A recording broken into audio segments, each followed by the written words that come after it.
Good Tuesday morning. Some people out there working on their volleyball game. A recent study showed that nearly half of Canadians admit to spending more money during the summertime than they should. I'm kind of guilty at times. Sometimes too much fun in the sun leaves little left over for savings and retirement planning. That's why we've invited senior financial advisor Shiraz Ahmed to help us out with our finances and put them back right on track. Good morning this morning. Morning. Thank you for having me. So we were just talking.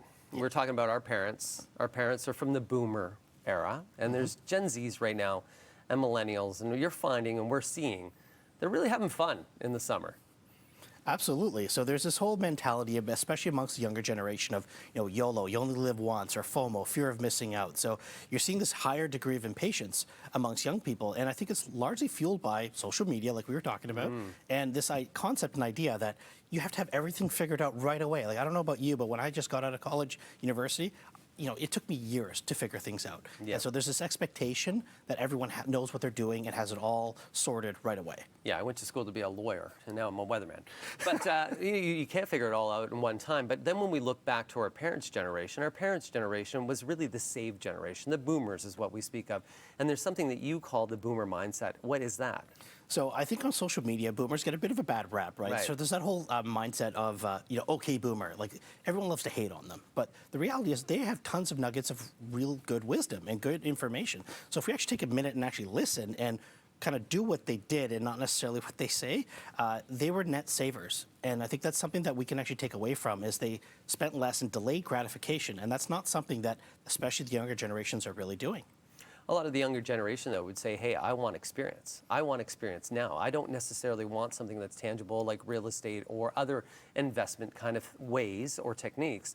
What would you say? And I say to them, hey, in order to experience, you actually have to pay for it. Absolutely. But I think the reality is that we have this weird relationship with time. And I'm sure you could probably relate to this as well. But, I felt like I was young forever. Then all of a sudden I woke up and I blinked and I was in my 40s. And that's something where you feel like time is speeding up and you have forever to do something.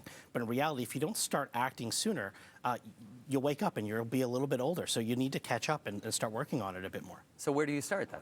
So I think that's a good question. I think realistically, the earlier you start, the better. But let's just say a hypothetical example. If you were to put, let's say, $100 a month away and you're 25 years old, by the time you're 70, and if you're actually contributing to your tax-deferred accounts, like an RSP, for example, you can actually end up with close to $300,000 by the time you're 70 years old, which is phenomenal. So somebody today would say, hey, the market's collapsed yesterday, but it's a long game. Investing is not a short game.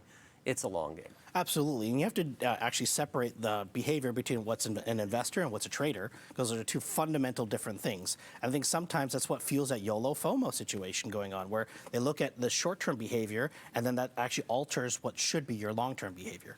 So you have a game too. You're going to kind of show us the different mindset? Absolutely. So this game is going to be fairly simple. So it's more or less, we're going to use that internet meme a little bit on okay boomer or no way boomer. So okay boomer once again means like that's okay? That's okay. That's what a boomer would do. Okay. And no way boomer is what a boomer would not do. Okay. Okay. So first question, let's try this one. So I'm going to take over hosting here a little bit. Okay. So let's say I'm 45 years old and I've resigned to the fact that I'm probably not going to be able to have enough to retire.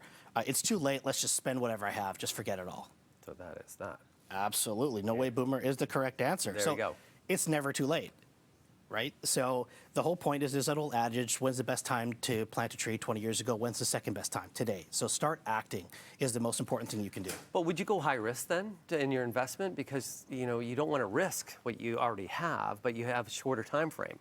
You do, but so there's a bunch of levers of what you can pull. So like in my practice in financial planning, the first thing that everybody tends to want to do is pull that let's increase our risk lever. But in reality, time is still your best friend. So going back to that same example that we did earlier, that 25-year-old. So now let's say you're 45 years old and by 70 you still want to try to retire. Well, if you increase your contributions from $100 a month to now let's say $400 a month, you'll still end up with that same destination of $300,000, which is fantastic. So if you just put a little bit more away and try a little bit harder on that side, you don't necessarily have to ratchet up that rate of return or that risk. Okay, hit me with one more question. Sure.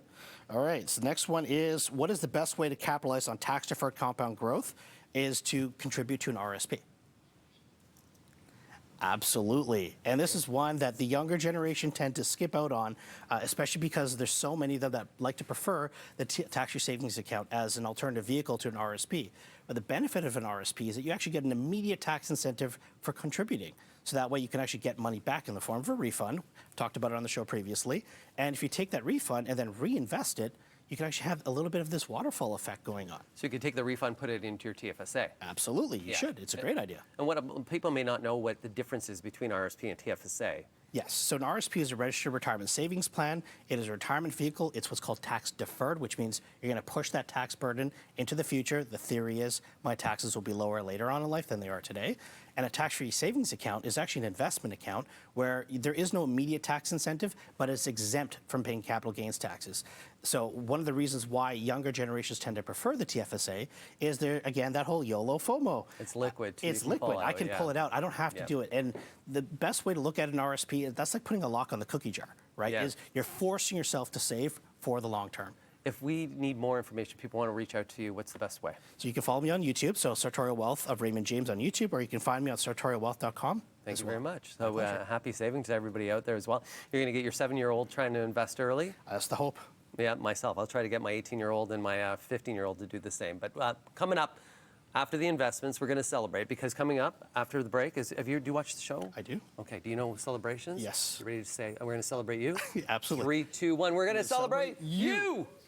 And you, and you, and you, and you, and everybody else.